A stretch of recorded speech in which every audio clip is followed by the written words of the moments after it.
respond to questions about budgetary oversight? For example, oh, we need money, we need money, we need money, yet we built these beautiful, big schools. And I grew up in Dayton City schools. They were square, rectangle sized, three-story buildings with air conditioning. And we all got educated just fine. Right. So I get that question. If they would just watch what they do, they wouldn't have to worry about their budget. They would, you know. Well, a couple things with that. First of all, capital money and operating money are two separate issues. We can't use the money we put into our buildings for operating. If we could, I would be a happy guy, you know, but we can't. The other thing about our building, there's a group in Ohio that through the state building all the new buildings called the Ohio School Facilities Commission. We build our buildings locally at about $25 per square foot less than what OSFC does. So when we build the buildings, I know some people say, well, they're big, beautiful buildings, but they're very efficient and they don't cost as much as, for example, the OSFC. But I think the third thing that you hit upon, we do have to quit building buildings.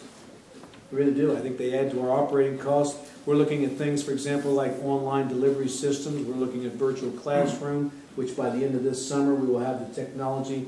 And a little example of that would be in lieu of teaching a smaller elective class in the 3 high schools of maybe 7 kids, you maybe only use 1 instructor instead of 3 and teach it at 1 high school and have the other 2 on from a virtual standpoint. So we're looking at that. Flex Credit is has been a great opportunity for us, and Flex Credit is nothing more than getting high school credit without the usual seat time.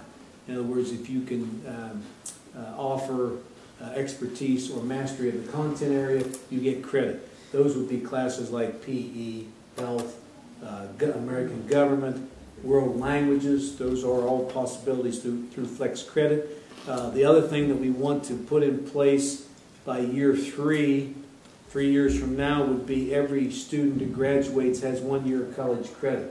We're working with Columbus State, we're working with Ohio State. The new guy at Columbus State, by the way, the new president, has been very cooperative. They've kind of been the bridge or the gap between us and Ohio State, because I have to tell you, when I first came here, Ohio State, in all due respect to Ohio State, they see themselves as the top in the nation, and when we started talking about dual enrollment, I think a couple of them wanted to just roll out of their chair and laugh at me and say, yeah, okay.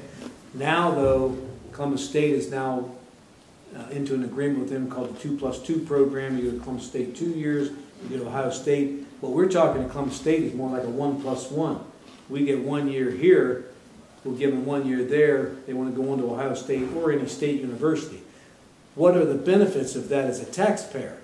Well, if you have kids in college, you know the benefit. If I can give you 1 year of college credit for your kids, that's anywhere from a $15,000 to $20,000 savings. We already send kids, for example, we send a student from Liberty this year to OU with 59 or 49 credits. So they're already a sophomore. So those are some of the things that we're doing from a budget standpoint